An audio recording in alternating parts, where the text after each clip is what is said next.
আলহামদুলিল্লাহ, সিরাতে পাকের এই জার্নিতে আমরা আছি। মক্কি জিন্দেগির মধ্যম পর্যায়ে, যেখানে নবী করিম সাল্লাল্লাহু আলাইহি ওয়াসাল্লাম সাহাবীদের অনেকের উপরেই প্রকাশ্য দাওয়াতের চর্চা শুরু হওয়া এবং প্রকাশ্যভাবে এ মুসলমানদের অস্তিত্ব টের পাওয়ার পরে নির্যাতনের মাধ্যমে তাদেরকে ইসলাম থেকে সরিয়ে দেওয়ার একটা প্রচেষ্টা তারা জোরে সোরে চালায়। এবং সেখানে তারা কিছু সাহাবীদের উপরে অমানসিক এবং বর্বর নির্যাতন করে। তাদের কিছু কয়েকজনের ঘটনা আমরা গত সপ্তাহে শুনেছি। যেমন আহ, আমরা শুনেছিলাম বেলাল রাদিয়াল্লাহু আনহুর কাহিনী। এরপরে আমরা শুনেছিলাম ওসমান ইবনে আফফান, জুবাইর ইবনে আওয়াম, জিন্নীরা রাদিয়াল্লাহু আনহা একজন মহিলা। এরপরে মুসআব ইবনে উমাইরের কাহিনী আমরা শুনেছি। নাহদিয়া নামে আরেকজন মহিলা, তাকে অত্যাচার করা হয়েছে, গত সপ্তাহে আমরা শুনেছি। আরো কিছু লিস্ট আছে, আজকে আমরা সেখান থেকে আরম্ভ করব। তার মধ্যে অন্যতম হচ্ছেন সাঈদ ইবনে যায়েদ রাদিয়াল্লাহু আনহু।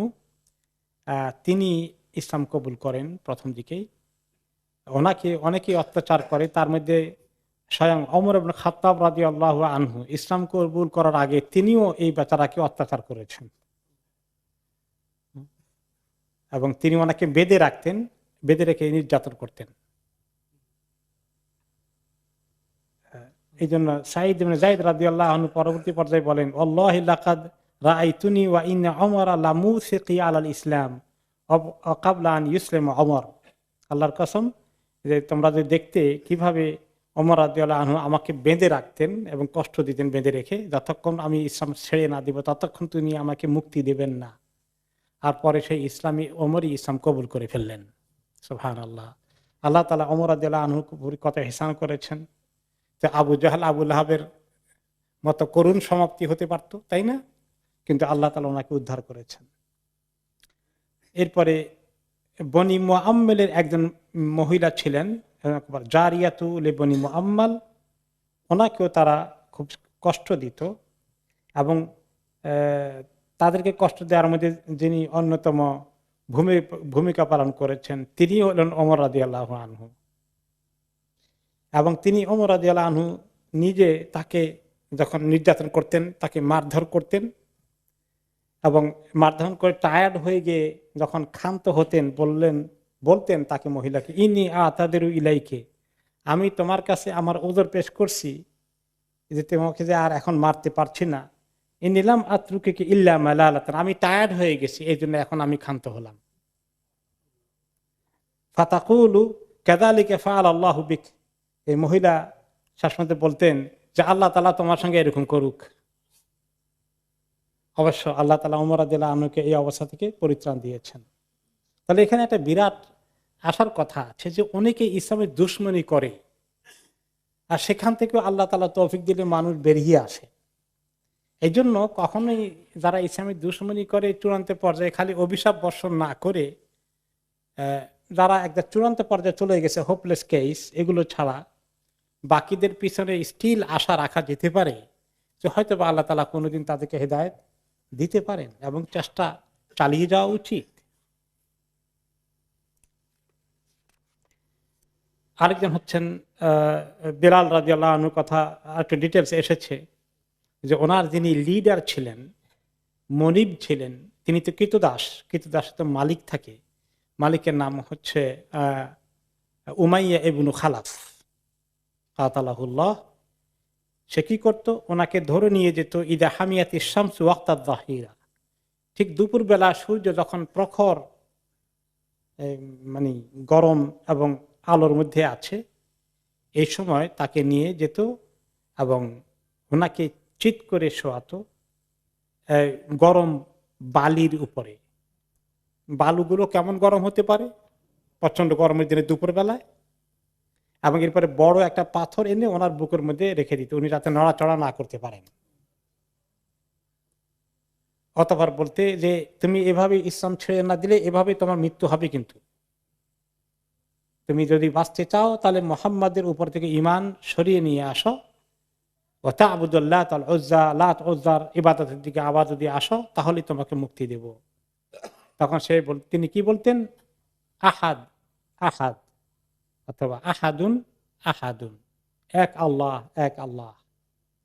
কোন রকমই তিনি কম্প্রোমাইজ করেননি। এরপরে আলু ইয়াসের, ইয়াসের পরিবার, ওনার উনি নিজে এবং ওনার স্ত্রী সুমাইয়া, ওনার ছেলে আম্মার, তিনজনে ইসলাম কবুল করেছেন। এবং তারা ছিলেন স্বাভাবিকভাবে খুব বড় লোক পর্যায়ের নয়, তারা সাধারণ লোকজন ছিলেন। মক্কার সাধারণ লোকদের উপরে বেশি নির্যাতন করত। আবু জাহাল বিশেষ করে এই ওনাদেরকে অত্যাচারের পিছনে লিড দিয়েছে এবং একই তরিকায় ওনাকে দুপুর বেলায় ধুধু প্রান্তরে বালির উপরে শুয়ে রাখত এবং সেখানে ওনাকে তারা অত্যাচার নির্যাতন করতে করতে এক পর্যায়ে নির্যাতন ভিতরেই নির্যাতন করা অবস্থায় ইন্তিকাল করেন ইয়াসির রাদিয়াল্লাহু আনহু। এরপর ওনার স্ত্রী সুমাইয়া রাদিয়াল্লাহু আনহা, আম্মারের মা, তাকে অত্যাচার করে আবু জাহাল, এমনকি শেষ পর্যন্ত সে তার দিকে বর্ষা ছুড়ে মারে ওনার গোপন অঙ্গের দিকে, এবং এই অবস্থায় তিনি শাহাদাত বরণ করেন। সুমাইয়া রাদিয়াল্লাহু আনহা ইসলামের প্রথম শহীদ। আম্মারকে তারা তারপরে অত্যাচার কন্টিনিউ করে। এভাবে কোনো সময় তারা এই গরম বালির মধ্যে শুয়ে রাখে ঘন্টা পর ঘন্টা, এবং কোনো সময় তারা আবার তাকে পানির মধ্যে ডুবিয়ে, গরম পানির মধ্যে ডুবিয়ে রাখে এবং তারা বলে যে দেখো, তোমাকে এই শাস্তি থেকে উদ্ধার করব না, আমরা মুক্তি দেব না যতক্ষণ না তুমি মুহাম্মদ সাল্লাল্লাহু আলাইহি ওয়াসাল্লাম ব্যাপারে গালিগালাজমূলক কোনো গালমন্দ উচ্চারণ না করো। তার ব্যাপারে যদি কোনো খারাপ উচ্চারণ করো তাহলে তোমাকে আযাব দেওয়া কমাবো বা থেমে দেব। আর এই আমাদের মূর্তির পূজা করতে আসলে তোমার তাওহীদ ছেড়ে দিলে। তিনি কষ্ট করতে করতে এক পর্যায়ে এত কষ্ট, যান বাঁচানোর জন্য তিনি মাঝে মধ্যে তাদের কথায় সাড়া দিয়েছেন। এমন কিছু শব্দ ব্যবহার করেছেন যেটা করলে তারা ওনাকে শাস্তি দেবে না নবী করিম সাল্লাল্লাহু আলাইহি ওয়াসাল্লামের শানে। কিন্তু তিনি এই কাজ করে যখন তিনি কিছু সময়ের জন্য ছাড়া পেলেন, অর্থাৎ তারা তাকে বাঁধ খুলে দিল, তখন তিনি কাঁদতে কাঁদতে আসলেন রাসূলুল্লাহ সাল্লাল্লাহু আলাইহি ওয়াসাল্লামের কাছে। ইয়া রাসূলুল্লাহ, চোখের পানি দরদর করে পড়ছে। নবী করিম সাল্লাল্লাহু আলাইহি ওয়াসাল্লাম ওনার চোখের পানি মুছে দিলেন নিজ হাত দিয়ে, আর বললেন, মা ওরাকা, তুমি এত দুশ্চিন্তাগ্রস্ত কেন হয়েছ, কি অবস্থা তোমার? আযাব তো তিনি দেখছেন, যতবার দেখছেন নবী করিম সাল্লাল্লাহু আলাইহি ওয়াসাল্লাম ততবার বলতেন সবরান ইয়া আলা ইয়াসির, তাদের পার দিয়ে যেতেন, বলতেন হে ইয়াসিরের পরিবার, তোমরা সবর করো, আল্লাহ তাআলা তোমাদেরকে এই পরীক্ষা উত্তীর্ণ হওয়ার তৌফিক দান করুন। তিনি দোয়া করতেন, সবরের উপদেশ দিতেন। তো দুইজন তো শহীদ হয়েই গেলেন, দুজন চলেই গেলেন। ইয়াসির রাদিয়াল্লাহু আনহু শহীদ না হলেও অন দ্য স্পট, কিন্তু এই আযাবের ধকল সামলাতে না পেরে তিনি মৃত্যুবরণ করলেন। আর সুমাইয়া রাদিয়াল্লাহু আনহা তো ঘটনাস্থলে শহীদ হলেন। আর আম্মারকে নির্যাতন চলছে, আর তিনি শেষ পর্যন্ত নবী করিম সাল্লাল্লাহু আলাইহি ওয়াসাল্লামের শানে একটু কথা বলে ফেললেন, যার কারণে তার আযাব একটু থামালো। কিন্তু সেটা ওনাকে অনেক কষ্ট দিচ্ছে। তিনি কাঁদতে কাঁদতে রাসূলুল্লাহ সাল্লাল্লাহু আলাইহি ওয়াসাল্লামের কাছে আসলেন, বললেন, ওমা ওরাকা, কি ব্যাপার, তোমাকে কোন বিষয় আমার কাছে এখন নিয়ে আসছে, কি বিষয় তুমি এত বিচলিত? আলা শাররুন ইয়া রাসূলুল্লাহ, অনেক খারাপ বিষয়। কেমনি বলি ইয়া রাসূলুল্লাহ, অনেক খারাপ বিষয় ঘটে গেছে। কি? মা তুরিকতু হাত্তা নিলতু মিনকা ওয়া যাকারতু আলিহাতাহুম বিখাইর, তারা আমাকে ছাড়াইনি, নির্যাতন একতরফা করে যাচ্ছিল। বলে রে, ক্ষান্ত হব না যতক্ষণ না কিছু এইরকম কথা না বলিস। শেষ পর্যন্ত বাধ্য করেছে আপনার ব্যাপারে কিছু গালমন্দ উচ্চারণ করতে, কটু কথা বলতে, আর তাদের মাবুদগুলার ব্যাপারে কিছু স্বীকৃতিমূলক কথা বলতে। এই দুটো বলার পরে আমার মার কিছু তারা থামিয়েছে, কিন্তু আমি তো এই কাজ করে ফেলেছি ইয়া রাসূলুল্লাহ, আমার কি উপায় হবে এখন? আমি যে আপনার ব্যাপারে কিছু তাদের তরিকা অনুযায়ী কথা বলে ফেললাম। ফাকালা লাহু কাইফা তাজিদু কালবাক, তোমার অন্তরের ভিতরের অবস্থা কি? মুখে তো সেটা উচ্চারণ করেছো, অন্তরটা কেমন ছিল? ক্বালা মুতমাইন্নান বিল ঈমান ইয়া রাসূলুল্লাহ, আমার অন্তরটা আল্লাহর প্রতি, আপনার প্রতি ঈমানে পরিপূর্ণ ছিল, কোনো সময় এতটুকু আবার ঈমান নড়াচড়া করেনি। তখন তিনি শুনে ওনাকে বললেন, ইন আদু ফাউদ, তারা যদি আবার তোমাকে এরকম অত্যাচার করতে করতে বলে যদি কিছু না বলিস তাহলে ছাড়বো না, কন্টিনিউ করবো, তাহলে তুমি তাও এরকম করে আবার বলতে পারবে, কোনো অসুবিধা নাই। আল্লাহ তাআলা অ্যালাউ করেছেন মানুষকে যখন এরকম নির্যাতন করতে থাকে, তারা আর সইতে পারে না, তখন যদি যান বাঁচানোর জন্য এবং নির্যাতনকে অ্যাভয়েড করার জন্য কিছু কথা বলতে হয়, এরকম কুফরি কালিমা হইলেও আল্লাহ তাআলা সেটা অ্যালাউ করেছেন। এবং সেই উপলক্ষে আল্লাহ তাআলা কোরআনে পাকের আয়াত নাযিল করেছেন, সূরা নাহলের 106 নম্বর আয়াত। বাদ আউযু বিল্লাহি মিনাশ শাইতানির রাজীম। মান কাফারা বিল্লাহি মিন বাদি ঈমানিহি ইল্লা মান উকরিহা ওয়া কলবুহু মুতমাইন্নুম বিল ঈমান। যারা আল্লাহর সঙ্গে কুফরি করে অবশ্যই তাদের করুণ পরিণতি হবে, তবে ঈমান আনার পরে কেউ যদি কুফরি করে মুরতাদ হয়ে যায়, তাদের শাস্তি আল্লাহর কাছে অত্যন্ত খারাপ। তবে যাকে বাধ্য করা হয়েছে এমন কুফরি কালেমা উচ্চারণ করতে, কিন্তু তার অন্তরটা ঈমানে পরিপূর্ণ আছে, তাকে আল্লাহ কোনো পাকড়াও করবেন না, তার এটা এক্সকিউজ পাওয়া গেল যে এইভাবে এইরকম বিপদে পড়লে মুমিন বলতে পারে, তো এটা জায়েজ আছে। আর এটা মোকাবেলায় কোনো কুফরি কালিমা উচ্চারণ না করে টিকে থাকা, দরকার হলে জান চলে যাবে, সেটা জায়েজ আছে কিনা, সেটাও জায়েজ আছে। তা আল্লাহ তাআলা দুটোটাই জায়েজ রেখেছেন। যার ঈমান এমন মজবুত, আমি প্রয়োজন বোধে আল্লাহর কাছে আমি এই রাস্তায় চলে যাব, তবু আমি কোনো ধরনের কুফরি কালিমা উচ্চারণ করব না, তারটাও জায়েজ আছে। আর যে ব্যক্তি সইতে না পেরে, তারপর নির্যাতন অসম্ভব কষ্ট হওয়ার কারণে সে যদি কুফরি কালিমা উচ্চারণ করে, দুইটাই শরীয়তে জায়েজ আছে। কিন্তু কোনটার সওয়াব বেশি? সহ্য করে যদি আল্লাহর কাছে জান চলে যায়, চলে যাক, এইটার পুরস্কার বেশি। এটাকে বলা হয় আজিমা। আর যেটা আল্লাহ অ্যালাউ করেছেন কারো যদি এদূর পর্যন্ত টিকতে না পারে উচ্চারণ করা, এটাকে বলা হয় রুখসাহ, রুখসত বলে যেটাকে। একটা আজিমা, একটা রুখসা। আজিমা এটা যেখানে নবীদেরকে বলা হয়েছে উলুল আজমে মিনার রসুল, প্রচন্ড মনোবলের অধিকারীরা যে রসুলগুলো, যাদের ইচ্ছা শক্তি, সহনীয় শক্তি, বেলাল রাদিয়াল্লাহু আনহু আজিমতের আমল করেছেন, তিনি উচ্চারণ করেন নাই কোনো কুফরি কথা। কিন্তু আম্মার রাদিয়াল্লাহু আনহু আর কষ্ট সইতে পারছিলেন না, রাসূলুল্লাহ সাল্লাল্লাহু আলাইহি ওয়াসাল্লাম ওনাকে পারমিশন দিয়েছেন, আল্লাহ তাআলাও অ্যালাউ করে দিয়েছেন। দুইটাই জায়েজ আছে। যে যার এদুর ঈমান কুলাবে না, সে এর নিচে ওটা করলে তাকে আল্লাহ কোনো গুনার শাস্তি দেবেন না। আর যে ব্যক্তি ঈমানের পরীক্ষা পরাকাষ্ঠায় উত্তীর্ণ হয়ে যত অত্যাচার নির্যাতন যতটুকু হয় হোক, আমি ছাড়বো না, তারটাও যেমন জায়েজ আছে, এবং বরঞ্চ তারটা অনেক বেশি পুরস্কৃত হবে আল্লাহর কাছে আখিরাতে। এবং বেলাল রাদিয়াল্লাহু তাআলা আনহু সেই লাইনেই তিনি বলেছেন। বেলাল রাদিয়াল্লাহু তাআলা আনহু শুধু আহাদ আহাদ বলেন নাই, এক আল্লাহ এক আল্লাহ আরো বলেছেন। তিনি আরো বলেছেন কি তাদের মুখের উপরে, ওয়াল্লাহি লাউ আ'লামু কালিমাতান হিয়া আগয়াদু লাকুম মিনহা লাকুলতুহা, যে আমি তো আহাদ বলি, এক আল্লাহ, এটা তোমাদের কষ্ট হয়, আমি এই জন্য এটা বলবো। আর এমন কোন কালেমা যদি আমার কাছে থাকতো যেটা তোমাদেরকে আরো বেশি কষ্ট দিবে, সেটাও আমি বলতাম। সুবহান।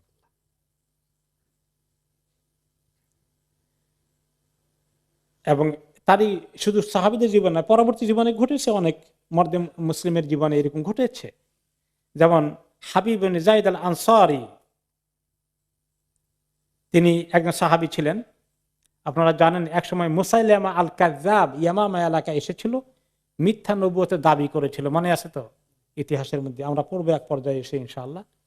মুসাইলামা কাযযাবের সঙ্গে মুসলমানদের যুদ্ধ হয়। যুদ্ধের আগে সে তার বিরাট দল গঠন করে মুসলমানদের বিরুদ্ধে হামলা করে, এবং সে ধরে নিয়ে যায় এই সাহাবী হাবিব ইবনে যায়েদ আল আনসারী রাদিয়াল্লাহু আনহুকে, এবং ওনাকে নির্যাতন করতে থাকে। এবং সে যে মিথ্যা নবী, এবং সে যে নবী সেজেছে, এই নবী হিসাবে ওনাকে তার প্রতি ঈমান আনার জন্য বাধ্য করছে নির্যাতন করতে করতে। এবং সে বলল যে আতাশহাদু আন্না মুহাম্মাদান রাসূলুল্লাহ, তুমি সাক্ষী দাও যে মুহাম্মদ আল্লাহর রাসূল? ফায়াকুলু নাম, অবশ্যই সাক্ষী দেই, তিনি তো আল্লাহর রাসূলই। ফায়াকুলু আতাশহাদু আন্নী রাসূলুল্লাহ, আর এটা সাক্ষী দাও যে আমি যে আল্লাহর রাসূল? সে কিন্তু বলে যে নবী মোহাম্মদ আল্লাহ রসুল ছিলেন না, এটা বলতো না। সে বলতো উনিও রসুল আর আমিও রসুল, দুইজনের মধ্যে আমাদের মধ্যে পার্টনারশিপ রেসালাতের মধ্যে। আর উনি তো মরে গেছে, এখন আর উনি নাই, আমি এখন একলাই পার্টনার। তো এই দাবি সে করেছিল। বলে যে আমি যে আল্লাহ রসুল সেটা স্বীকার করো কিনা। ভাই আকুল্লাহ আসমা বলে যে তোমার এগুলো কিছু আমি শুনিও না, আমার কানেও ঢুকে না এগুলা, নো ওয়ে, প্রত্যাখ্যান। এখন সে ওনাকে নির্যাতন করছে আর বলছে স্বীকার করো, না হলে তোমাকে এখনই তোমার শরীরে এক একটা অংশ টুকরা টুকরা করে কেটে কেটে আলাদা করব।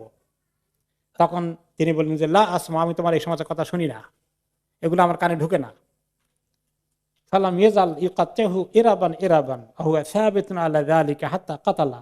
এরপর শরীরের নাক কান হাত পা আস্তে আস্তে একটা একটা করে কাটলো, আর তিনি তখন ওই অবস্থায় অটল আছেন এবং এক পর্যায়ে ওনাকে জবাই করে দিল, আর উনি কালিমাতুশ শাহাদা পড়ে চলে গেলেন। তাহলে দোনোটার এক্সাম্পল আছে সাহাবীদের মধ্যে, দোনোটাই রাসূলুল্লাহ সাল্লাল্লাহু আলাইহি ওয়াসাল্লাম অ্যালাউ করেছেন এবং আল্লাহ তাআলা পারমিশন দিয়েছেন। কিন্তু উত্তমটা অবশ্যই দ্বীনের পক্ষে শেষ মুহূর্ত পর্যন্ত টিকে থাকা। তারপরে কেউ যদি কুলাতে না পারে, তার অন্তরটা ঠিক থাকে, তাহলে তার ব্যাপারে কোনো দর্শনীয় কিছু করেছে বলে মন্তব্য করার সুযোগ নাই, যেহেতু আল্লাহ তাআলা তাকে পারমিশন দিয়েছেন। এরপরে আরেকজনকে নির্যাতন করা হয়েছে, তিনি হচ্ছেন আবু ফুকাইহা রাদিয়াল্লাহু আনহু।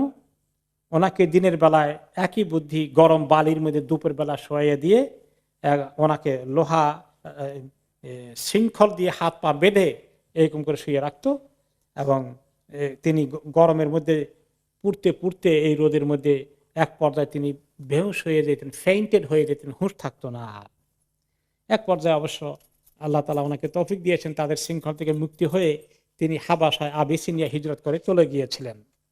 আবিসিনিয়ার হিজরতের কাহিনী যখন আসবে তখন সেটা আমরা জানবো ইনশাআল্লাহ। আরেকজন হচ্ছেন খালিদ ইবনে সাঈদ ইবনে আস রাদিয়াল্লাহু আনহু। উনি নবী করিম সাল্লাল্লাহু আলাইহি সাল্লামের সঙ্গে ঈমান এনেছেন মক্কি জিন্দেগিতে এবং ওনার সঙ্গে থাকার চেষ্টা করেছেন, দিন শিখতেন, দারুল আরকামে ক্লাস করতেন। আবু ওহাইহা নামে এক লোক যখন শুনলো যে এই লোকটি ইসলাম কবুল করেছে, তিনি তাকে ধরে নিয়ে আসলেন এবং তাকে বললেন, থ্রেট দিলেন, তুমি এক্ষুনি এই নতুন ধর্ম ত্যাগ করো, নতুবা তোমাকে কিন্তু আমরা ছাড়বো না এবং তোমাকে আমরা করুণ পরিণতির দিকে নিয়ে যাব। তিনি কোন রকমই থামবেন না। তখন সেই ব্যক্তি এই আবু ওহাইহা লোকটির হাতে ছিল একটা বড় ভাণ্ড, মানে একটা গামলার মতো মাটির পাত্র, বড় পানি রাখার জন্য। সে এইটা উঠেই ওনার মাথার মধ্যে এরকম করে মারলো, আঘাত করলো যে মাটির গামলাটা ভেঙে ভেঙে কয়েক টুকরা হয়ে গেল ওনার মাথার উপরে। অতঃপর ওনাকে অ্যারেস্ট করা হয়ে গেল, ওনাকে বন্দি করে রাখা হলো এবং খাওয়ারও দেয় না, পানিও দেয় না। এভাবে 3 দিন পার হয়ে যাচ্ছে, খাবার পানি না দিয়ে বন্দি করে নির্যাতন করছে। এরপরে এক পর্যায়ে তিনি একটি ছিদ্র দেখতে পেলেন, যে ওইখানে বন্দিখানা থেকে বের হয়ে দৌড় দিয়ে পালিয়ে কোন রকমে তিনি আবিসিনিয়ায় পৌঁছে গেলেন তাদের হাত থেকে নিস্তার পেয়ে। সোহাইব আর-রুমি রাদিয়াল্লাহু আনহু আরেকজন। তিনি আপনারা জানেন অরিজিনালি তিনি ইউরোপিয়ান টার্কিশ ছিলেন, যে পরে ওনাকে কেউ বিক্রি করে দেয়, কৃতদাস হিসাবে মক্কায় তিনি ছিলেন এবং তিনি পরবর্তী পর্যায়ে নিজে ব্যবসা বাণিজ্য করে বেশ ভালোই তিনি সম্পদশালী হয়েছেন। কিন্তু তাকেও তারা অত্যাচার করত, ওনাকে মক্কায় উনিও যথেষ্ট নির্যাতিত হয়েছেন। এরপরে আরেকজন হচ্ছে সাদ ইবনে আবি ওয়াক্কাস রাদিয়াল্লাহু আনহু। ওনার কাহিনী তার মায়ের সঙ্গে, মা কাফের রয়ে গেছেন, কিন্তু সাদ ইবনে আবি ওয়াক্কাস রাদিয়াল্লাহু আনহু ইসলাম কবুল করেছেন এবং তিনি ছিলেন তাদের খুব একান্ত প্রিয় সন্তান মুসআব রাদিয়াল্লাহু আনহুর মতো। মা তাকে খুব বুঝাচ্ছেন, তারপরে বললেন, তুমি তো যে ধর্ম অনুসরণ করো, নতুন ধর্ম নিয়েছ মুহাম্মাদের, আমি শুনছি সেই মুহাম্মাদের ধর্মে নাকি আছে যে পিতা মাতার অনেক কদর করতে হয়, তাদের কথা শুনতে হয়, তাদেরকে কষ্ট দিতে নাই। এগুলো তো তোমার ধর্ম নাকি বলে, মুহাম্মাদের ধর্মে নাকি এগুলো আছে। ওয়ানা উম্মুকা, আমি তো তোমার মা। ওয়া আনা আমুরুকা বিহাদা, আমি তোমাকে আমার কথা শোনার জন্য নির্দেশ দিচ্ছি। লা তাদআন্না দীনাকা হাদা, তুমি তোমার দিন ছেড়ে দাও। তোমার ধর্ম তো বলে মায়ের কথা শুনতে, আমার কথা শুনবে না। আমাদের সমাজের কিছু লোকজন আছে এরকম, মা বাবাকে বলে যে ছেলে মা বাবার কথা শুনতে বেয়াদবি করিস কেন? ছেলে দিনদার, বিয়ে শাদী করেছে, পর্দা পুশিদার থাকে, তার স্ত্রী পর্দায় থাকে। এখন মা বাবা ছেলের বউ কেন দেবরদের সঙ্গে দেখা সাক্ষাৎ দেয় না? দুলাভাইরা আসলে ছেলে তাদের সঙ্গে তাদেরকে চা পানি খাওয়ায় না, তাদের সঙ্গে খোলামেলা কথাবার্তা বলে না। মা বাবা এটা নিয়ে রাগ, কেন এত বেশি কড়াকড়ি পর্দা করে? মা বাবার কথা শুনতে বলছে না আল্লাহ তাআলা কোরআন হাদিসে? আমাদের সঙ্গে বেয়াদবি করি, আমাদের কথা শুনবি না তুই, তোরে আমরা অভিশাপ দেব। তো এই সমস্ত কেসে আমাদের অনেক ছেলে মেয়েরা আছে, তাদের ইসলামী জ্ঞানও নাই, এটা তাই তো মা বাবার কথা না শুনলে তো মুশকিল, আর কি করবে বুঝে পায় না। তো এই জন্য মা বাবার কথা কখন শুনতে হয়? যদি কোরআন হাদিসের সঙ্গে কোনো ধরনের সংঘর্ষ না হয়। আর যদি কোরআন হাদিস এক কথা বলে, মা বাবা আরেক কথা বলে, তখন কি মা বাবার কথা শোনা যায়? নো। এই ব্যাপারে একটা হাদিসে কি এসেছে? লা তাআতা লি মাখলুকিন ফি মাসিয়াতিল খালিক, যে সৃষ্টিকর্তার কথা অমান্য করে কোন সৃষ্টির কথা শোনা যাবে না। মা বাবা কি সৃষ্টি না সৃষ্টিকর্তা? সৃষ্টি। সৃষ্টিকর্তা কে? আল্লাহ। তাহলে আল্লাহর কথা বড় না মা বাবার কথা বড়? আল্লাহর কথা বড়। এই জন্য এগুলো আমাদের জন্য শিক্ষণীয় বিষয়। তো সাদ ইবনে আবি ওয়াক্কাসের মা বললেন যে শোনো, তুমি ছাড়বা না, যদি না ছাড়াও তাহলে লা আকুলু ওয়া লা আশরাবু হাত্তা আমুত, আমি খানা এবং পান করা সব বন্ধ করলাম, আমরণ অনশন ধর্মঘট। আমাদের দেশে কি বলে, না খেয়ে ধর্মঘট করে না, এক ধরনের হরতাল, জেলের মধ্যে আছে, খানা দানা পানি খাবে না। তো এই হাঙ্গার স্ট্রাইক, হাঙ্গার স্ট্রাইক, আর বাংলাতে বলে অনশন ধর্মঘট, না খাওয়া। তো মা বলে যে আমরণ, আমি দরকার হলে মরে যাব, তাও তুমি যদি ইসলাম কবুল না করো আমি পানিও খাবো না, কোনো দানা পানি কিছু খাবো না। ফাতু আইয়ারুবি, এখন না খাইলে কি হচ্ছে? ছেলে বলে না খাইলে কি হবে জানো? সবাই তোমাকে দেখলে সিসি করবে, এই এমন একটা ছেলে ধর্ম ত্যাগ করে নিজের মাকে পর্যন্ত মেরে ফেললো, বলতে গেলে মা মরে গেল এর কারণে। এই হতবাগা এইভাবে তোমার উপরে, তোমার ব্যাপারে লোকেরা শুনবে আর সিসি করবে, তোমার বদনামি এভাবে ছড়াবে যে তুমি মায়ের হত্যার কারণ হয়ে গেছো। ফায়ুকালু ইয়া কাতিলা উম্মে, সবাই বলবে এই ছেলে হচ্ছে মায়ের হত্যাকারী ইনডাইরেক্টলি, তাই না? তার কারণে মা মারা গেল। তোমার কাছে কেমন লাগবে তখন জানো? আমি কিন্তু দানা পানি খাবো না, দরকার হলে মরে যাবো, তোমার কপাল পুড়বে, লোকেরা তোমাকে সিসি করবে। ফাকালা সাদ লা তাফআলি ইয়া উম্মাহ, মা এটা করে কোনো লাভ হবে না।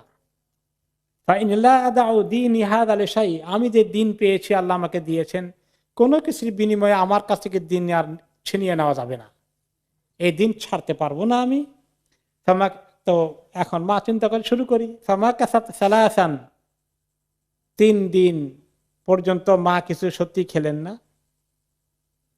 এবং 3 দিন না খাওয়ার কারণে মায়ের অবস্থা তো কাহিল। হাত্তা গুশিয়া আলাইহা মিনাল জাহাদ, মা বেহুশ হয়ে পড়ে গেলেন, মূর্ছা গেলেন মা।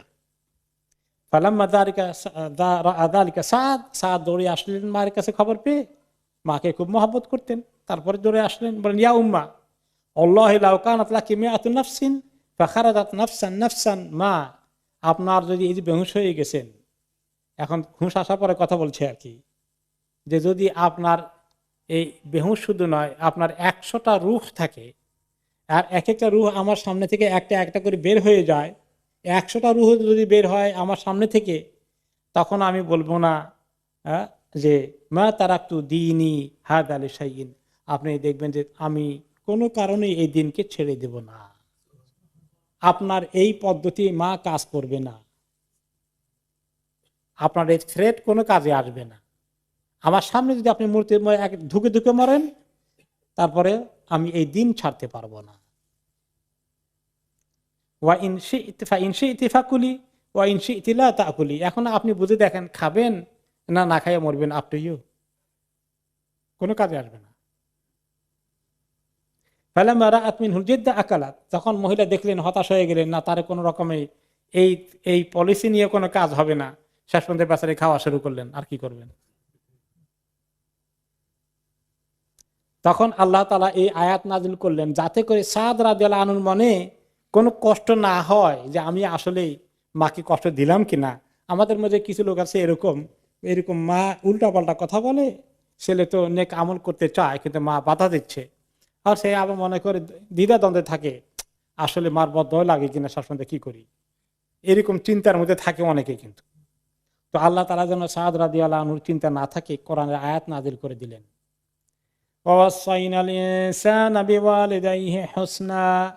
আমি অবশ্যই ওসিয়ত করেছি ইনসানকে, উপদেশ দিয়েছি সবাইকে যে পিতা মাতার প্রতি খুবই ভালো ব্যবহার করো, তাদেরকে কষ্ট দিও না।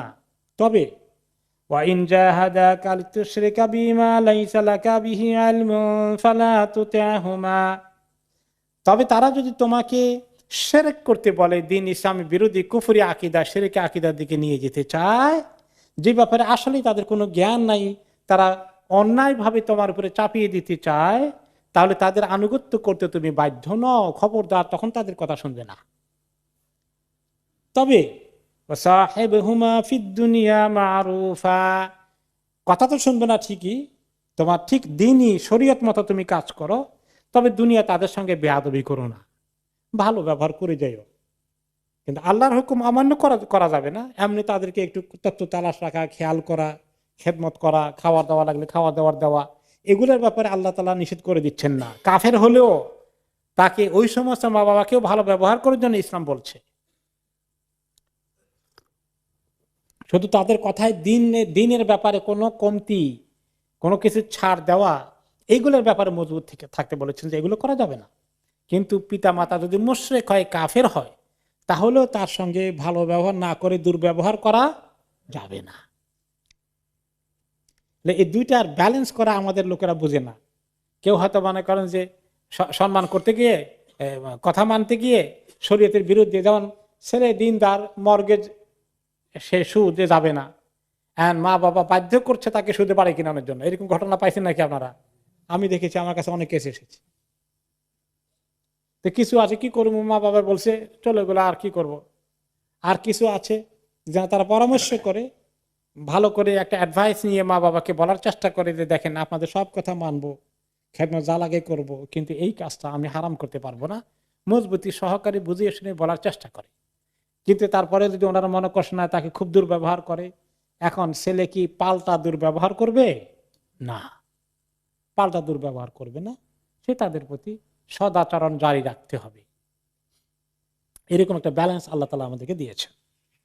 খাব্বাব ইবনুল আরত রাদিয়াল্লাহু আনহু, আরেক সাহাবী, খাব্বাব ইবনুল আরত রাদিয়াল্লাহু আনহু, উনি খুব বড় লোকের পরিবার থেকে ছিলেন না, সাধারণ পরিবার থেকে বিধায় তিনি বললেন ওনাকে কিভাবে নির্যাতন করা হয়েছে। পরবর্তী পর্যায়ে তিনি বলেছেন, লাকাদ রাআইতুনি ইয়াওমান আখাযুনি, একদিন যদি আপনারা দেখতেন কিভাবে তারা আমাকে ধরে নিয়ে গেল, ফা আওকাদুলি নারান, এবং বিরাট আগুনের কুণ্ডলি পাকালো, তারা আগুন জোগাড় করলো আমার জন্য, আগুন জ্বালানোর ব্যবস্থা করলো। সুম্মা সালাকুনি ফিহা, এই আগুনের মধ্যে আমাকে তারা কতক্ষণ জ্বালালো এবং আমার শরীরে অনেকগুলো চামড়া খসে গেল। সুম্মা ওয়াদা রাজুলুন ইয়াজরাহু আলা সাদরি, এবং ওই আগুনের উপরে কিছু জ্বালিয়ে তার উপরে আমাকে শোয়াই দিল, এবং তার উপরে তাদের একজন পা দিয়ে আমার বুক চাপা দিয়ে ধরে রাখলো। আমার তাকাইতুল আরদা ইল্লা বিদাহরি, জমিন থেকে আমার এই পিঠকে আলাদা করার কিছু ছিল না, আগুন আর এই নিচে জমিন আর উপরে আমার পিঠ। সুম্মা কুশিফা আন যাহরিহি ফাইদা হুয়া কাদ বারাস, এবং ওনার পিঠে এরকম করে আগুন জ্বললো, গর্ত হয়ে গেল পিঠের মধ্যে। পরবর্তী পর্যায়ে সাহাবীদেরকে যখন ওনারা জিজ্ঞেস করেন আপনাকে তো অনেক নির্যাতন করেছে, আগুন দিয়ে পুড়েছে, দেখি কি অবস্থা। ওনার পিঠকে যখন খুলে দেখালেন, সাহাবীরা ভয়ে সবগুলোর আঁতকে উঠলেন। এরকম হতে পারে কোনো মানুষের জীবনে? এরকম গর্ত এবং জ্বলে পুড়ে সাদা হয়ে মনে হয় যেন কুষ্ঠ রোগীর মতো হয়ে গেছে। তবুও দিনকে ছাড়েননি। অন্য আয়াতে আসছে কানু ইউকিদুনা লাহু নারান ফামা ইউতফিউহা ইল্লা ওয়াদাকু যাহরিহি, কোন এই আগুন সহজে নিভত না, তারা নিভাত না, ওনার শরীর থেকে রক্ত মাংস এগুলা জুস পড়ে পড়ে শেষ পর্যন্ত যদি আগুন নিজে নিজেই নিভত।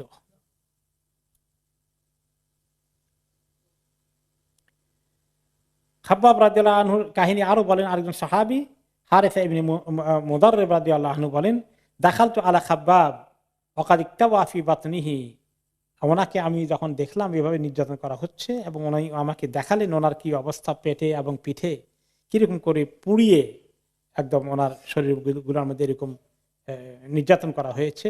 মা আ'লামু আহাদা মিন আসহাবিন নবী সাল্লাল্লাহু আলাইহি ওয়াসাল্লাম লাকিয়া মিনাল বালাই মা লাকিত, যে আমার মনে হয় না কোন সাহাবী এত নির্যাতনের সম্মুখীন হয়েছে। অনেকে ইন্তেকাল হয়ে গেছে, যেমন ইয়াসির রাদিয়াল্লাহু আনহু শহীদ হয়ে গেছেন, মৃত্যু হয়ে গেছে, সুমাইয়া রাদিয়াল্লাহু আনহা শহীদ হয়ে গেছেন, কিন্তু জীবন্ত থেকে থেকে এত কষ্ট মনে হয় না যে আমার মতো কাউকে তারা দিয়েছে। আলী ইবনে আবি তালিব রাদিয়াল্লাহু আনহু ওনার ইন্তেকালের পরে তিনি সিফফিনের যুদ্ধ থেকে যখন ফেরত আসছিলেন, তিনি এক পর্যায়ে খাব্বাব রাদিয়াল্লাহু আনহু হিজরত করে মদিনায় এসেছেন, সেখানে তিনি ওনার ইন্তেকাল হয়েছে স্বাভাবিকভাবে। তো আলী রাদিয়াল্লাহু আনহু ওনার কবরের পাশ দিয়ে ফেরত আসছিলেন মদিনায়, তখন ওনার কবর জিয়ারত করলেন খাব্বাব রাদিয়াল্লাহু আনহু, আর বললেন, দোয়া করলেন, রাহিমাল্লাহু খাব্বাবান আসলামা রাগিবান ওয়া হাজারা তাইআন ওয়া আশা মুজাহিদান আবতুলিয়া ফি জিসমিহি আহওয়ালান ওয়ালান ইদাইয়া আল্লাহু আজরা। আল্লাহ রহম করুন খাব্বাবের প্রতি, যিনি অনেক আগ্রহ নিয়ে ইসলাম কবুল করেছেন এবং যিনি বাধ্য হয়েছেন হিজরত করতে, হিজরত করেছেন, যিনি একজন মুজাহিদ হিসাবে জীবন যাপন করেছিলেন, জিহাদে অংশগ্রহণ করেছেন, আর তার শরীরের মধ্যে শারীরিক নির্যাতনের তিনি অপরিসীম পরীক্ষায় তিনি নিপতিত হয়েছিলেন, বিভিন্ন রকমের কষ্ট ওনার উপরে নির্যাতন হয়েছে। আমরা আশা করছি আল্লাহ তার পুরস্কারকে কোনো রকমই নষ্ট হতে দেবেন না, অবশ্যই আল্লাহ তাআলা তাকে অনেক বড় পুরস্কার দিবেন, এই দোয়া করলেন আলী রাদিয়াল্লাহু আনহু। এভাবে বিরাট বিরাট যখন লিস্ট আসলো এবং একজনের পর একজন নির্যাতিত হচ্ছেন এবং তাদের মধ্যে অনেকেই যারা কৃতদাস ছিলেন, আবু বকর রাদিয়াল্লাহু আনহু তাদের অনেককেই মুক্ত করা শুরু করে দিলেন, একজন একজন করে মুক্ত করলেন। এবং তিনি ওনার কাছে কত হাজার দেরহাম নিয়ে তিনি ইসলামে ঢুকেছিলেন? 40,000, তাই না? হ্যাঁ, 40,000 দেরহাম ওনার কাছে নগদ ক্যাশ ছিল। তখন 40,000 দেরহাম বিরাট কথা। তিনি এই সমস্ত টাকা খরচ করে করে তিনি এই গোলাম মুক্ত করার পরিকল্পনা নিলেন। ওকে, তো তিনি যখন বেলাল রাদিয়াল্লাহু আনহুকে নির্যাতিত হতে দেখলেন, প্রথমে ওনাকে তিনি খরিদ করার চেষ্টা করলেন, করি মুক্ত করে দিবেন। তিনি গেলেন তার মনিব উমাইয়া ইবনে খালাফের কাছে, বললেন, আবু বকর, যে তুমি এই মিসকিনটাকে এত নির্যাতন কেন করো? একটু আল্লাহকে ভয় করো না? কতক্ষণ পর্যন্ত, কতদিন তাকে তুমি এইভাবে নির্যাতন চালাবা? তখন সে আবু বকর রাদিয়াল্লাহু আনহুকে বলেন, আবু বকর রাদিয়াল্লাহু আনহু কিন্তু অনেক সম্মানিত লোক, বড় বিজনেসম্যান ছিলেন, খুব ভদ্র সমাজে, মানে মক্কার সমাজে নবী করিম সাল্লাল্লাহু আলাইহি ওয়াসাল্লামের পরে অনেক বড় সম্মানিত ব্যক্তি ছিলেন আবু বকর রাদিয়াল্লাহু আনহু। আরেকজন সম্মানিত ব্যক্তি ছিলেন ওসমান রাদিয়াল্লাহু আনহু। ওনারা কিন্তু ইসলামের আগেই সবার কাছে সর্বজন শ্রদ্ধেয় ব্যক্তিত্ব ছিলেন। তো ওনার সঙ্গে কথা বলতে তাদেরকে কিছু হিসাব করিয়ে বলা লাগতো তখনও। তো আবু জাহাল বলছে, উমাইয়া ইবনে খালাফ বলছে আবু বকর রাদিয়াল্লাহু আনহুকে, আনতাল্লাযী আফসাদতাহু ফাআনকিযহু মিম্মা তারা, তুমি তো তাকে নষ্ট করলা, এখন তাকে উদ্ধার করতে হলে করো, তুমি উদ্ধার করো। উদ্ধার করার রাস্তা কি? তাকে খরিদ করে নিয়ে পরে মুক্ত করে দেওয়া, এটাই হলো তরিকা। তো আবু বকর রাদিয়াল্লাহু আনহু বলেন, আফআলু, আমি করব। ইনদি গোলামুন আসওয়াদু আজলাদ মিনহু ওয়া আকওয়া আলা দীনিকা উতিকাহু বিহি, আমার কাছে একজন কালো কাফরিকৃত দাস আছে, বেলাল রাদিয়াল্লাহু আনহু তো কালো, তো আমি এক কাজ করি, আমারটা তোমাকে দিয়া এইটাকে আমি নিয়ে যাই, আমারটা বিক্রি করে দিই তোমাকে, তোমারটা আমি খরিদ করে ফেলি। ওকে, সে অনেক শক্তিশালী, মজবুত, ভেরি স্ট্রং, সে তোমার দিনের উপরেই আছে, সে কুফরের উপরেই আছে, কি মানে কি দিবা নাকি? ক্বালা উমাইয়া কাদ কাবিলতু, উমাইয়া এগ্রি করে বলে, যাও এইটা এই পচাইটা নিয়ে যাও তুমি, এই জ্বালা বলা মুসিবত আমার দরকার নাই, ওইটা আমাকে দিয়ে দাও। এক্সচেঞ্জ করে তিনি তাকে নিয়ে ফেললেন। অতঃপর তিনি তাকে স্বাধীন করে দিলেন, মুক্ত করে দিলেন। বিলাল রাদিয়াল্লাহু আনহু মুক্ত হয়ে গেলেন। এরপরে আবু বকর রাদিয়াল্লাহু আনহু বললেন, ক্বালু লাউ আবাইতা ইল্লা উকিয়াতান লাবনাকাহু ফাকালা লাউ আবাইতুম ইল্লা মিয়াতা উকিয়াতিন লাআখাযতুহু। তো আবু বকর রাদিয়াল্লাহু আনহু অনেক কোন রিওয়ায়াতে আসছে এক্সচেঞ্জ করেছেন, আর কোন রিওয়ায়াতে আসছে যে উনি ওনাকে টাকা দিয়ে খরিদ করেছেন। এখন টাকার দাম দস্তুর যখন হয়, সুযোগ বুঝে দুষ্টটা 5 গুণ দাবি করেছে। খরিদ করার পরে বলে যে মানে 5 উকিয়া তুমি দিয়েছ, আর এইটারে তো আমি 1 উকিয়া দিয়ে বিক্রি করতাম। তার মানে আবু বকর রাদিয়াল্লাহু আনহু থেকে কিনে এখন ঠকাই দিল আর কি, সেটা ওনাকে বলে দিচ্ছে। উনি বলেন, শোনো, তুমি যদি না দিতা 100 উকিয়া লাগলেও আমি তাকে কিনে মুক্ত করতাম। কারণ তুমি মনে করো আমি আফসোস করতেছি।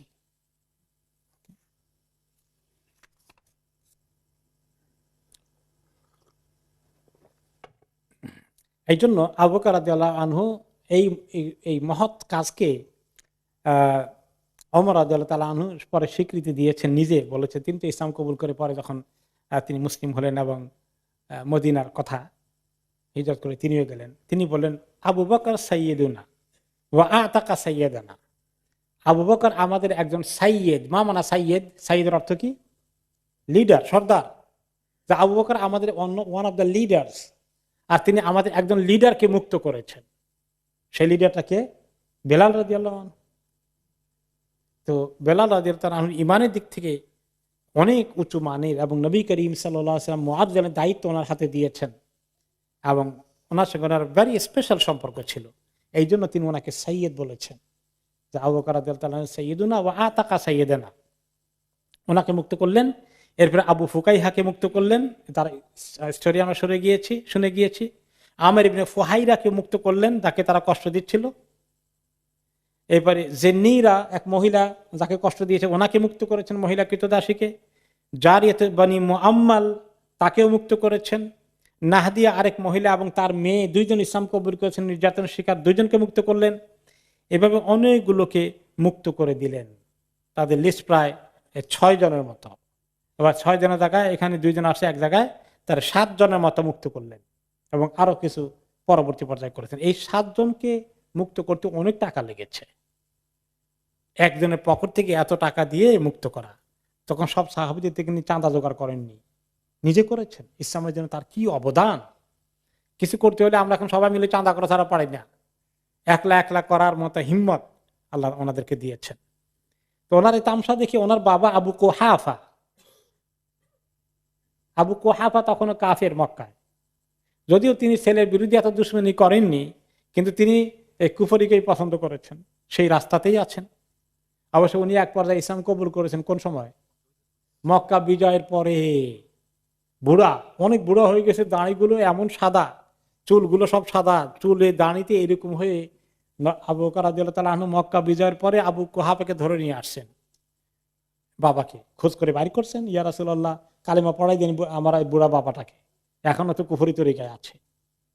তো রাসূলুল্লাহ সাল্লাল্লাহু আলাইহি ওয়াসাল্লাম চেহারা দিকে দেখলেন যে এত সাদা দাড়ি আর চুল এরকম দেখা যায়, মনে হয় একটা জিন না ভূত এরকম মনে হয়, মানুষের ভয় পাবে, রাখার তরিকাও এরকম। তো বললেন যে এগুলো একটু সাইজ করে ঠিকঠাক করে নিয়ে আসেন, চুল টুল কাটে লাইন করে, আর এই চুল আর দাড়িকে একটু খেজাব দিয়ে নিয়ে আসেন।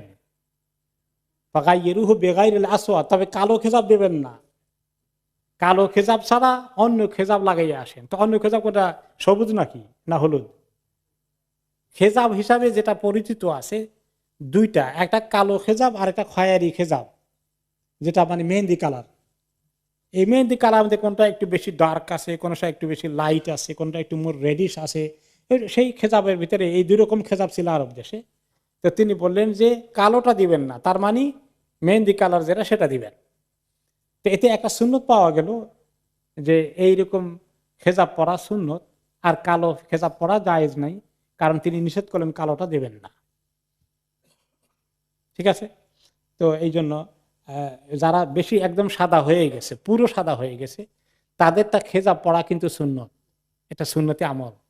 যারা দেন আমাদের দেশে এটাকে উৎসাহিত করে না, বলে যে কি বলে লাল লাল মিয়া সাহেব নাকি লাল দাঁড়ি এরকম কিছু একটা বলে, এরকম তিরস্কার করে। অথচ ইমাম আহমদ ইবনে হাম্বল রহমতুল্লাহ আলাই বলেছেন, আমি যখন দেখি কেউ দাঁড়ি সাদা হওয়ার পরে এই খেজাব লাগিয়েছে, আমার খুব খুশি লাগে যে একটা সুন্নতকে আমল করছে। আমরা বোধহয় আমল করা দরকার, কি মনে করে? আস্তে আস্তে ইনশাআল্লাহ চিন্তা করছি। ওকে, এখন এখন আমি চিন্তা করি আবার, যদি এখন সাদা দেখছেন সাদা হয়ে যাচ্ছে, সব না হইলেও কাছাকাছি, কিছুদিন পরে হঠাৎ করে যখন লাল হয়ে গেছে, মিয়া সব লাল হয়েছে কবে? তাহলে তো মুশকিল। তো আবু বকর রাদিয়াল্লাহু আনহু ওনাকে আনলেন, পরে ওনাকে কালিমা পড়াই দিলেন। এটা তো মক্কা বিজয়ের পরে। এখন যখন আবু বকর রাদিয়াল্লাহু আনহু এত মুক্তদাস কৃতদাস মুক্ত করছেন, প্রায়গুলো গোলাম, বাঁধি, কৃতদাস এবং নির্যাতনের শিকার, দুর্বল, মার খাইতে খেতে যান শেষ, এগুলোকে উদ্ধার করছেন। তো ওনার বাবা আসলেন আবু কুহাফা ছেলেকে বুদ্ধি দেওয়ার জন্য। ছেলে মুসলিম, উনি মুসলিম না, কিন্তু ছেলের প্রতি ভালো মায়া মমতা এখনো আছে, ছেলের কল্যাণকামী, ছেলের শুভাকাঙ্ক্ষী। ছেলেকে বলে, ইয়া ইয়া বুনাই ইন্নি আরাকা তুরতিকু রিকাবান দিআফান, তুমি তো কিছু কৃতদাস মুক্ত করো, সবগুলো দুর্বল সিংহ। দুর্বল সিংহ বুঝছেন, মানে সব দুর্বল মানুষ, এগুলো দিয়ে কোন কাজে লাগবে? ফালাউ আন্নাকা ইয ফাআলতা মা ফাআলতা ইতাক্তা রিজালান জুলদান ইয়ামনাউনাক ওয়া ইয়াকুমুনা দুনাকা। আরে যখন তুমি মুক্ত করবাই, শক্তিশালী কয়েকটা দেখে মুক্ত করো না, তোমার বিপদে আপদে এগুলো তোমাকে হেল্পিং হ্যান্ড হবে, তোমাকে সাহায্য করবে। আরব দেশে কেউ যদি কোনো কৃতদাস মুক্ত করে দিত মেহেরবানি করে, কত বড় এহসান না? ওই লোকটা সারা জীবন তার হয়ে কাজ করত, তার জন্য মানে এক পায়ে খাড়া থাকতো, তার বিপদে আপদে ঠেকায় দৌড়ে আসতো সবার আগে। হ্যাঁ, তার যে কোনো, তাকে কেউ আক্রমণ করলে তাকে ফিজিক্যালি রক্ষা করার জন্য তারা জান দিত, কারণ আমার প্রতি এত এহসান করেছে, আমাকে মুক্ত করে দিয়েছে। এরকম শক্তিশালী দুই চারটা করলে না তোমার কাজে লাগতো, এগুলো সব দুর্বল করে বসছো মুক্ত, এগুলো কোন কাজে লাগবে তোমার? তো এখন বাপ তো আর ইসলাম বুঝে টুঝে না, আল্লাহ রাস্তায় আখেরাতে পাওয়ার কোনো কাহিনী তো বাপের মনে নাই, সে তো দুনিয়াটা বসে বসে হিসাব করে। ওই যে বললাম না, আমাদের জামানায় ছেলেকে বলে, বেটা সারা বছর তুই মর্গেজে বাড়ি কিনিস না, ভাড়া দিয়ে দিয়ে তো সব ভাড়া বেকার গেল। আর এই সুদে বাড়ি কিনলে, মর্গেজ করলে তো সব তোর, তুমি মালিকানা হয়ে গেলা, সেটা বুঝিস না কেন? তো আমাদের কোন কোন পিতা মাতারা এরকমই বুদ্ধি দেয়। তো আবু বকর রাদিয়াল্লাহু আনহু বাপকে আনসার দিলেন, কি বুঝাবেন বাবাকে? বাবা তো ইসলামী কবুল করেন, বুঝবে কদ্দুর? ইয়া আবাতে ইন্নি ইন্নামা উরিদু মা উরিদ লিল্লাহি আযজা ওয়া জাল। বাবা, আমি তো সব আল্লাহর ওয়াস্তে করি, যা চাই আমি সেটা তো আমি পাবোই, আপনি তো বুঝতেছেন না? আমি তো আল্লাহর কাছে বিরাট পাওনার অপেক্ষায় আছি, আমি তো দুনিয়ার পাওনার জন্য চিন্তা করিনি, আমার অনেক বিরাট পাওয়ার ব্যবস্থা হবে ইনশাআল্লাহ। তো আল্লাহ তাআলা ওনাকে সান্ত্বনা দেওয়ার জন্য খুশি হয়ে কোরআনের আয়াত নাজিল করলেন। সূরা আল-লাইলের মধ্যে 5 থেকে 21 নম্বর আয়াতে, বাদ আউযু বিল্লাহি মিনাশ শাইতানির রাজীম, ফাআম্মা মান আ'তা ওয়াত্তাকা ওয়া সাদ্দাকা বিল হুসনা ফাসানুয়াসসিরুহু লিল ইউসরা। যে ব্যক্তি দান করলো, খরচ করলো মাল, আল্লাহকে ভয় করলো এবং এই মাল খরচ করে নিজের নিরাপত্তার ব্যবস্থা করলো, সদকা করলো, ভালো ভালো কাজে খরচ করলো, তাকে আমরা খুব সহজ, খুব ভালো জিনিসের সুসংবাদ দিচ্ছি। তার জন্য সহজ কাজকে আমরা ইজি করে দেব, দ্বীনের কাজকে আরো ইজি করে দেব, ইমানের পথ চলা তার জন্য সহজ করে দেব। ওয়া আম্মা মান বাখিলা ওয়াস্তাগনা ওয়া কাযযাবা বিল হুসনা ফাসানুয়াসসিরুহু লিল উসরা। আর যেই ব্যক্তি বখিলি করে আর মুখ ফিরিয়ে নেয়, আল্লাহর রাস্তায় দান করার কোনো চিন্তা করে না, আর ভালো জিনিস করতে অস্বীকার করে, ভালো জিনিস কবুল করতে, ইমান আমলের দিকে আসতে ডিনাই করে, তার জন্য আমরা কঠিন কাজকে সহজ করে, মানে কঠিন কাজের রাস্তা তার জন্য সহজ করে দেব। অর্থাৎ সে আরো খারাপের দিকে যাবে দ্রুত গতিতে, আরো কঠিনতার দিকে যাবে, তার কপালে ভালো কিছু আল্লাহ তাআলা রাখেন নাই। এবং শেষে দিয়ে আসছে, ওয়ামা লিআহাদিন ইনদাহু মিন নি'মাতিন তুজজা ইল্লা বিতিগা ওয়াজহি রাব্বিহিল আলা ওয়ালা সাউফা ইয়ারদা। শেষ কথাগুলো সারমর্ম হচ্ছে, যে ব্যক্তি আল্লাহর উদ্দেশ্যে এই সমস্ত কাজগুলো করে, আল্লাহর রাস্তায় খরচ করে, ব্যয় করে, কোরবানি করে, সে অবশ্যই একদিন মহা খুশি হয়ে যাবে তার পুরস্কার পেয়ে। অবশ্যই আবু বকর রাদিয়াল্লাহু আনহু এই জন্য জান্নাতে নবী করিম সাল্লাল্লাহু আলাইহি সাল্লামের সবচেয়ে কাছে থাকা তিনি জায়গা পাবেন না দুনিয়ার মধ্যেই। কালকে আমরা ইমাম ইবনে কাইয়্যিম রাহমাতুল্লাহ আলাইহির কথা ইংলিশে আলোচনা করেছিলাম। তিনি আবু বকর রাদিয়াল্লাহু আনহু কথা বলে যে ওনাকে আল্লাহ এমনভাবে বাছাই করেছেন, তিনি নবী করিম সাল্লাল্লাহু আলাইহি সাল্লামের বাল্য জীবনের এক রকমের খাঁটি বন্ধু ছিলেন, খাস বন্ধু ছিলেন। নবুয়ত পাওয়ার আগেও রাসূলুল্লাহ সাল্লাল্লাহু আলাইহি সাল্লামের একান্ত বন্ধু ছিলেন কে? আবু বকর রাদিয়াল্লাহু আনহু। এরপরে ইসলাম কবুল করলেন তিনি, ওনার সবার আগে তিনি ইসলাম কবুল করলেন। দেখেন ওনাকে আল্লাহ কি কিসমত দিয়েছেন। মেরাজের কথা নাজিল হয়েছে, আবু সুফিয়ানকে জলদি করে খবর দিচ্ছে বা আবু জাহাল, তিনি না নবী করিম সাল্লাল্লাহু আলাইহি ওয়াসাল্লাম থেকে না শুনেই বলতেছেন, উনি বলছেন নাকি গেছেন? হ্যাঁ উনি বলছেন গেছেন। তাহলে তো আমি বিশ্বাস করি। ওনার নিজের মুখ থেকে শুনে দেখি উনি কি বলেন, না না উনি বলছেন হ্যাঁ খালাস, আমি বিশ্বাস করে ফেললাম। এরপরে হিজরতের সঙ্গী কে হয়েছেন? আবু বকর রাদিয়াল্লাহু আনহু। নবী করিম সাল্লাল্লাহু আলাইহি ওয়াসাল্লাম অসুস্থ হয়ে গেছেন, ইমামতি করার জন্য কাকে দায়িত্ব দিয়েছেন? আবু বকর রাদিয়াল্লাহু আনহু। ওনার ইন্তেকালের পরে খলিফা কে হওয়া উচিত, ইশারা ইঙ্গিতে কিছু ধারণা কে দিয়েছেন তার ব্যাপারে? আবু বকর রাদিয়াল্লাহু আনহুর ব্যাপারে। ওনার ইন্তেকাল, নবী করিম সাল্লাল্লাহু আলাইহি ওয়াসাল্লামের ইন্তেকালের পরে সবার আগে জলিলুল কদর সাহাবীদের মধ্যে ওনার কবরে ওনার পরে মৃত্যু কার হয়েছে? আবু বকর রাদিয়াল্লাহু আনহু। এবং ওনার ইমিডিয়েট কবরের পাশে নেইবার হয়ে আছেন কে? আবু বকর রাদিয়াল্লাহু আনহু। এই শানগুলো ওনাকে দিয়েছে যে ফাসানুয়াসসিরুহুল ইউসরা, তার জন্য আল্লাহ সব কাজকে সহজ করে দিবেন। দিনের কাজে তিনি সবার আগে ইজিলি যেতে পারবেন। এরপরে আসে যে মক্কা জিন্দেগিতে এখনো চলতেছে নির্যাতনের সময়, আবিসিনিয়া হিজরতের আখ্যান দিয়ে ইনসিডেন্টগুলো ঘটছে। একজন হচ্ছেন আউয়ালু মান জাহারা বিল কোরআন, কে সবার আগে ওপেনলি কোরআন উচ্চারণ করে কোরআন জোরে জোরে পড়েছে। প্রথম দিকে মুসলমানরা কোরআনকে লুকিয়ে লুকিয়ে পড়তেন, ওপেনলি পড়তেন না, পড়লেই হামলার শিকার হয়ে যাবেন। ওমর রাদিয়াল্লাহু আনহুর বোন পড়তেছিল আর ভগ্নিপতি মনে আছে তো, সেখানে ওমর রাদিয়াল্লাহু আনহু গিয়ে অ্যাটাক করে ফেললেন। সবাই গোপনে গোপনে পড়ে, নামাজও গোপনে পড়ে। এখন প্রথম কে পড়ে? তিনি হচ্ছেন এক সাহাবী, ওনার নাম হচ্ছে আব্দুল্লাহ ইবনে মাসউদ রাদিয়াল্লাহু আনহু। কানা রাজুলান দাঈফান রাকীকান, তিনি ছিলেন একেবারে হালকা, সাইজও ছোট আর স্বাস্থ্যগত দিক থেকে একদম হালকা। সাহাবীরা বলেন যে একটি বড়সড় সাহাবী বসলে যদ্দুর সাইজ হয়, আব্দুল্লাহ ইবনে মাসউদ রাদিয়াল্লাহু আনহু দাঁড়াইলে ওদ্দুর সাইজ হয়। এবং উনি একবার মদিনার ঘটনা, যে উনি নবী করিম সাল্লাল্লাহু আলাইহি ওয়াসাল্লাম সহ এক সফরে আছেন, তো দুপুর বেলায় ওনারা একটু গাছের নিচে বিশ্রাম নিচ্ছেন, ক্ষুধা লেগেছে, খাবার দাবার সুবিধা নাই, তো একটু জঙ্গলের মতো পাওয়া গেছে, গাছের মধ্যে কিছু বনজ ফল আছে, জঙ্গলের মধ্যে কিছু ভালো মাঝে মাঝে খাওয়ার মতো ফল পাওয়া যায়।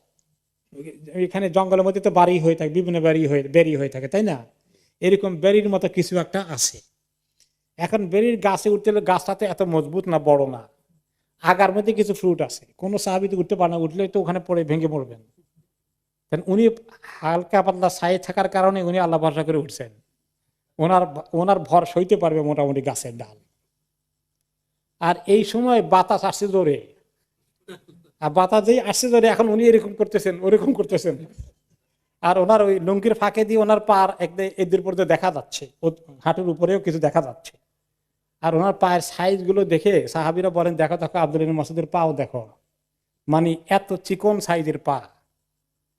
একটু হাসাহাসি করছেন।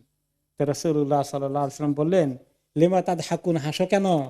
ইয়া রাসূলুল্লাহ, আব্দুল্লাহ ইবনে মাসউদের পাও দেখছেন? তিনি বললেন, এই পাও দেখে হাসো? তোমরা জানো তার আল্লাহ এমন পাও দিবেন কিয়ামতের দিন উহুদ পাহাড়ের সমান তার পা হয়ে যাবে। কত পছন্দ নিয়ে পাও তোমরা জানো আল্লাহর কাছে, তোমরা তাকে নিয়ে উপহাস করছো। বিদ্রুপ করছো?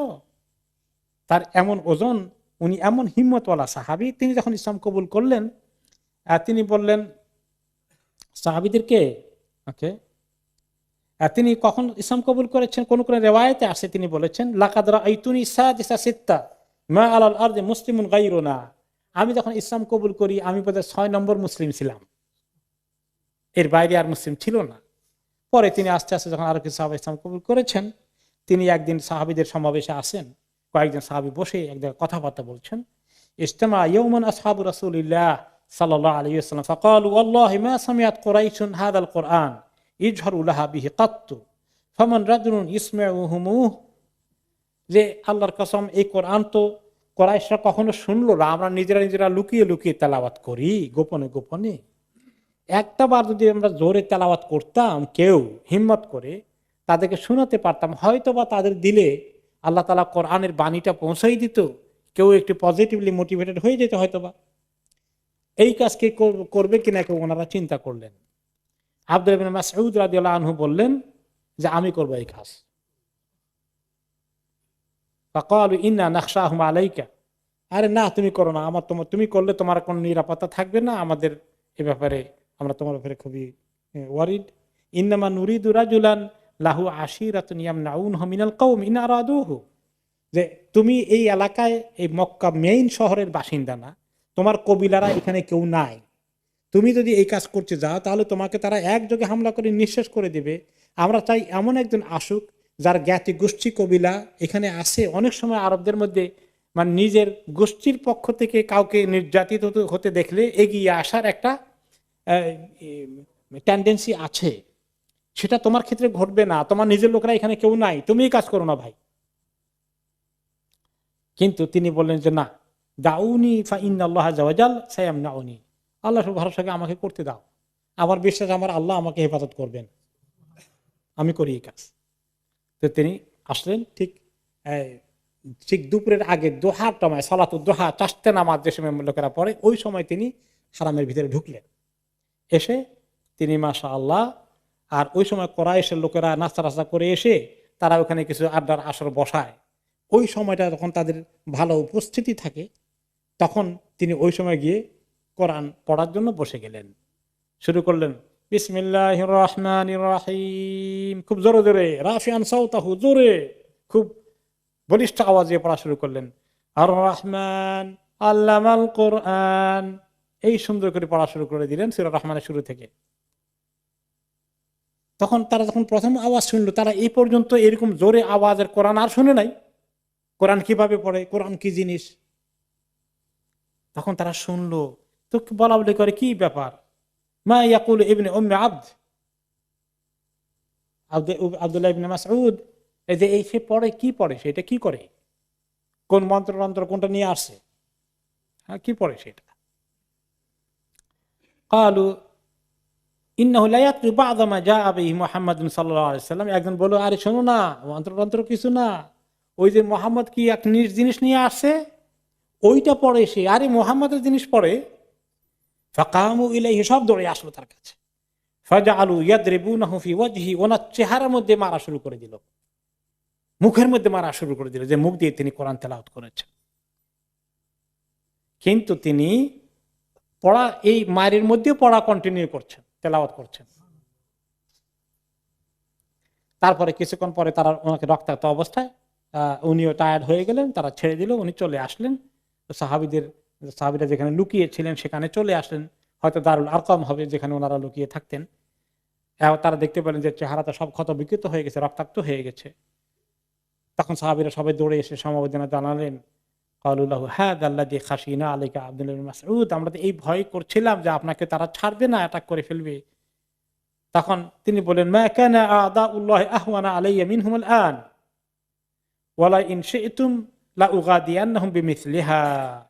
তারা বলে, শোনো, আমি একটুও ঘাবড়াই নাই, তাদের প্রতি আমার যে আক্রোশ আছে বা তারা দিনের দুশমনি করে বিধায় আমি তাদের সঙ্গে ইসলামকে দাঁড় করানোর জন্য যে জজবা, এই মাইর খাওয়ার পরে আমার আগের চেয়ে আরো বেড়ে গেছে, মনে রেখো। আমি ইসলামকে এর ব্যাপারে এখন ভীত হয়ে গেছি, খবরদার এই চিন্তা করো না, আলহামদুলিল্লাহ আল্লাহ আমার দিলে হিম্মত দিয়ে ভর্তি করে দিয়েছেন, তোমরা চাইলে আমি আবার যাবো শোনানোর জন্য। তারা বলছেন যে না, হাসবুকা ফাকাদ আসমা তাহুম মা ইয়াকরাহুন, যথেষ্ট হয়ে গেছে, আপনি তাদেরকে শুনিয়ে দিয়েছেন যা তারা শুনতে চায়নি, দ্যাটস এনাফ, দায়িত্ব পালন হয়ে গেছে, আর আপনি কাজ করবেন না প্লিজ। উনি এরকম একজন সাহাবী হুযায়ফা রাদিয়াল্লাহু আনহু ওনার ব্যাপারে মন্তব্য করেছেন, মা আ'রিফু আহাদান আকরাবা সামতান ওয়া হাদিয়ান ওয়া দাল্লান বিন নবী সাল্লাল্লাহু আলাইহি ওয়াসাল্লাম মিন ইবনে উম্মি আবদ। তিনি এমন একজন সাহাবী যে ওনার নবী করিম সাল্লাল্লাহু আলাইহি ওয়াসাল্লামের কাছাকাছি হতে পারে আল্লাহর খুশু ভয় দিয়ে, এবং চলাফেরায় ইসলামী পুরো জিন্দেগি যাপন করতে, এবং আখলাক আমলে সব দিক থেকে আমাদের কাছে মনে হতো উনি নবী করিম সাল্লাল্লাহু আলাইহি ওয়াসাল্লামের প্রায় অনেক বেশি ওনার মতো করে তিনি আমল করার চেষ্টা করেন, এমন জজবা ওনার ছিল। এইভাবে তিনি হযরত ইবনে মাসউদ নির্যাতিত হলেন, কিন্তু তিনি জজবার ওনার কোনো কমতি হলো না। এরপরে কন্টিনিউ করতে থাকলো তাদের এই কষ্ট দেওয়ার কাজ। কিন্তু এই কষ্ট সাহাবীদেরকে আলহামদুলিল্লাহ অনেককেই তারা নির্যাতন এভাবে করতে করতে করতে বলতো যে তোমরা আল্লাহর বিরুদ্ধে, তোমাদের ইলাহের বিরুদ্ধে বলো, নবী করিম সাল্লাল্লাহু আলাইহি ওয়াসাল্লামের বিরুদ্ধে বলো, আমাদের মূর্তিগুলোকে তাদের প্রশংসা করো, তাদেরকে মেনে নাও, তাহলে ছেড়ে দেব। কোন কোন সাহাবী পারতেন না, ওই আম্মার রাদিয়াল্লাহু আনহুর মতো এমন ঘটনা হয়েছে। কোন সময় জিজ্ঞেস করতো, আল্লাহ তুয়াল উজ্জা ইলাহুকা মিন দুনিল্লাহ, যে লাত আর উজ্জা তোমার মাবুদ হিসেবে গ্রহণ করছে আল্লাহকে বাদ দিয়া? তখন কোন কোন সাহাবীকে বলতে হতো যে হ্যাঁ আমরা কবুল করছি, মুখের কথা, ওই আম্মার রাদিয়াল্লাহু আনহুর মতো। এবং কোন কোন সময় এমনও করেছে, পিটাতে পিটাতে নির্যাতন করতে করতে কোন সময় পোকা টোকা একটা সামনে দেখতে বলতো, এই পোকা তোর মাবুদ স্বীকার কর, তাহলে এখন মায়ের বন্ধ করব, আল্লাহ ছাড়া এই পোকাকে মাবুদ হিসেবে নেই, এই পোকা আমার মাবুদ, এই কথা বলা তো মুখ দিয়ে। তো তাদের সবার জন্যই আল্লাহ তাআলা ওই আম্মার ইবনে ইয়াসির রাদিয়াল্লাহু আনহু উপলক্ষে যে আয়াত নাযিল করেছেন, যে তাদের অন্তরে যদি ঈমান থাকে, এই নিজেকে বাঁচানোর জন্য এই মুহূর্তে কালিমাতুল কুফর তাদের জন্য ক্ষতির কারণ হবে না। এইভাবে নির্যাতন চলছে আর চলছে। এই সময় খাবাবের আরত রাদিয়াল্লাহু তাআলা আনহু একদিন আসলেন রাসূলুল্লাহ সাল্লাল্লাহু আলাইহি ওয়াসাল্লামের কাছে, শুধু নিজের ব্যাপারে নয়, অন্যান্য সাহাবীদের কষ্ট দেখে, নির্যাতন চূড়ান্ত পর্যায়ে দেখে তিনি বললেন, ইয়া রাসূলুল্লাহ, ওনার কাছে কিছু, তিনি নবী করিম সাল্লাল্লাহু আলাইহি ওয়াসাল্লাম দেখতেন, আসলে দেখে সবাইকে সবর করা বলতেন, যেভাবে বলছেন সাবরান ইয়া আলা ইয়াসির, সবর করো সবর করো, আল্লাহ তাআলা পরিস্থিতির পরিবর্তন করবেন। কিন্তু একদিন খাবাব ইবনে আরত রাদিয়াল্লাহু আনহু খুব জজবা নিয়ে আসেন নবী করিম সাল্লাল্লাহু আলাইহি ওয়াসাল্লামের কাছে দেখা করতে। উনি তখন বসে আছেন মুতাওয়াসসিদুন বিবুরদাতান লাহু ফি দিলিল কাবা, কাবা শরীফের ছায়ার মধ্যে ওনার বোরদা, যেটা গায়ে গাউন আছে, ওটাকে মাথায় দিয়ে তিনি এমনি ওয়ালের সঙ্গে হেলান দিয়ে বসে আছেন, অথবা মুতাওয়াসসিদ মানে বালিশ বানিয়ে শুয়ে আছেন কাবার ছায়ায়, দুপুরে একটু তিনি রেস্ট নিচ্ছেন। তিনি বলেন যে আমি আসলাম ওনার কাছে, বললেন আলা তাস্তানসিরুলানা আলা তাদউলানা ইয়া রাসূলুল্লাহ, এই যে কষ্ট আমাদের হচ্ছে, সাহাবীদের এরকম নির্যাতন হচ্ছে, আপনি কি আল্লাহর কাছে আমাদের জন্য একটু সাহায্যের জন্য দোয়া করেছেন? কারণ নবী যদি দোয়া করেন, আল্লাহ তো না দোয়া ফেলে দেবেন না, তো আপনি দোয়া করলে তো আমাদের বিপদ আপদ দূর হয়ে যায়, একটু দোয়া করবেন আপনি আমাদের জন্য আল্লাহর কাছে, এত বিপদ আপদ আমরা মোকাবিলা করছি। তখন তিনি তো জানেন যে আল্লাহ তাআলা পরীক্ষা পাশ করার পরে সাহায্য দিবেন, পরীক্ষা না নামতেই এখন সাহায্য দিয়ে সব শেষ করে দেন, এইরকম করে তো আল্লাহ তাআলা মুসলমানদেরকে সাধারণত সাহায্য করেন না। কষ্ট সবর মোকাবিলা টিকে থাকতে হয়, তারপরে আল্লাহ সাহায্য আসে। তো তিনি তখন বললেন, কানার রাজুলু ফি মান ক্বাবলাকুম ইহফারুল্লাহু ফিল আরদ, আমি জানি তোমাদের কষ্ট হচ্ছে হে সাহাবীরা, তোমরা জানো এর আগে নবীদের উম্মতেরা কি কষ্ট করেছে, কাউকে কাউকে ধরে এনে জমিনকে তারা খুঁড়তো, খুঁড়ে তাকে অর্ধেক পর্যন্ত জমিনের ভিতরে ঢুকিয়ে বাকি অর্ধেক জমিনের উপরে আসে, গর্তের মধ্যে ঢুকিয়ে দিয়ে বলতো যে দিন ছাড়াও, তা নাহলে এখন করা টেনে তোমার মাথা দুই টুকরা করে ফেলবো। এবং ঠিকই তারা দিন ছাড়তো না, দুইজন দুই দিক থেকে করাতকে টান দিয়ে তাকে গর্তের মধ্যে দাঁড় করানো অবস্থায় দুই টুকরা করে ফেলে দিত, এরকম করাত দিয়ে কেটে কেটে ফেলে দিত। ওমা ইয়াসুদ্দুহু যালিকা আন দীনি, এই কষ্ট তাকে দিন থেকে সরাতে পারেনি। ওয়ায়ুমশাতু বিআমশাতিল হাদিদ মা দুনা লাহমিহি মিন আযমিন আও আসাব ওমা ইয়াসুদ্দুহু যালিকা আন দীনি। আর কাউকে কাউকে এভাবে জীবন্ত অবস্থা ধরে নিয়ে আসা হতো, দাঁড়িয়ে আছে জ্যান্ত মানুষের গায়ের মধ্যে লোহার আঁচড়ি। আমাদের দেশে চিরুনির মতো ধান খেতে অনেক সময় নিড়ানির কাজ করে, এটাকে কি বলে? কেউ আঁচড়া বলেন, কেউ আঁচড়ি বলে, এরকম কিছু টান দেয় এরকম করে। কেউ লোহার আঁচড়ি দিয়ে তাদের শরীর থেকে গোস্ত এবং চামড়া এবং রগ রেশা সব খুলে ফেলতে, হাড্ডি দাঁড়িয়ে আসে। এইটাও তাদেরকে দিন থেকে সরাতে পারেনি, তারা আল্লাহর দিনের উপর টিকেছিল। আল্লাহর কসম, এই দিনকে আল্লাহ একদিন মোকাম্মল করবেন, দিনকে আল্লাহ একদিন সমস্ত দুনিয়ার মধ্যে পৌঁছিয়ে দিবেন। হাত্তা ইয়াসিরা রাকিবু মিন সানা ইলা হাদারামাউত, ওই সুদূর ইয়ামানের সানা একটা শহর আছে, সেখান থেকে হাদারামাউত আরেকটা শহর, এক শহর থেকে আরেক শহরে একজন লোক একলাই সফর করবে। দিন কায়েম থাকার কারণে এত নিরাপত্তা হবে, লা ইয়াখাফু ইল্লাল্লাহ, মানুষ কোনো ডাকাত, কোনো ক্রিমিনাল এর কোনো ভয় করবে না, আল্লাহ ছাড়া কাউকে কোনো চোর ডাকাতের ভয় থাকবে না।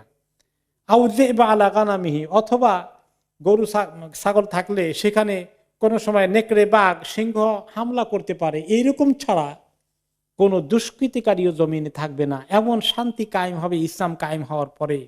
ওই দিন আসবে, আমি কনফার্ম ইনশাআল্লাহ। ওলা কিন্নাকুম তাস্তাজিলুন, কিন্তু তোমরা মনে হয় যেন ধৈর্য হারিয়ে ফেলছো, তোমাদের একটু তাড়াহুড়া করছো। আল্লাহ তো ঠিক করে রাখছেন কখন দেবেন আমাদেরকে বিজয়, তো সেই সময়ের জন্য তোমরা অপেক্ষা করো। তিনি বুঝাই ওনাদেরকে সান্ত্বনা দিলেন। তো এই যে জীবনে মুসলমানদেরকে কি পরিমাণ কষ্ট করতে হয়েছে দিনের পথে টিকে থাকার জন্য। এখন আজকালকার জামানায় আমাদেরও কিছু কষ্ট হয়, দিনদারি রক্ষা করতে গিয়ে কিছু কষ্ট হয় কিনা বলেন? কষ্ট হয়। যেমন আমাদের ছেলেমেয়েরা স্কুল কলেজে যায়, সেখানে মাঝে মধ্যে এমন কিছু প্রোগ্রামের মধ্যে যেতে হয়, সেখানে না গেলে আবার কষ্টে ফেলে দেয়, যেটা দিনের সঙ্গে মিলে না। আমাদের মেয়েরা বোরকা পরে বাইরে হইতে মাঝে মধ্যে একটু অসুবিধা লাগে, অফিসে আদালতে গেলে কেমন জানি তাদের সঙ্গে দুর্ব্যবহার করে ফেলতে পারে। দাঁড়িয়ে রাখলে সমস্যা, চাকরি পাওয়া যায় না, কেমন জানি মানে বলে তুমি মৌলবাদী, ফান্ডামেন্টালিস্ট, তুমি টেরোরিস্ট কিনা, এগুলা চিন্তা করে। এখন এগুলোর কারণে আমরা কিভাবে কিছু কমাইতে পারি, ছেড়ে দিতে পারি, এরকম চিন্তা অনেকেই করে। ইসলামের পথে টিকে থাকতে হলে ত্যাগ এবং কোরবানি কিছু লাগবে কিনা। এই ত্যাগ কোরবানি করেছেন সাহাবে কেরাম। কত বছর করেছেন মক্কায়? 13টি বছর করেছেন। এই পর্যন্ত সাহাবীদের জীবনের অনেক কয়েকটি কাহিনী আমরা শুনলাম, আগামীতে আসবে। এবার আস্তে আস্তে তারা সহজে নবী করিম সাল্লাল্লাহু আলাইহি ওয়াসাল্লামের ব্যাপারে চিন্তা করে নাই। উনি এত সম্মানিত, ওনার বিষয়ে তারা সরাসরি কোনো অ্যাটেম্পট নিতে পারে নাই। সাহাবীদের উপরে বিভিন্ন জায়গায় দুর্বলদের উপরে বেশি অত্যাচার করেছে। পরে এক পর্যায়ে ওনার উপরে তারা অ্যাকশন নিতে যাবে। ওই চ্যাপ্টারে আমরা এসেছি ইনশাআল্লাহ, যেটা আমরা আগামী সপ্তাহ থেকে শুরু করবো ইনশাআল্লাহ।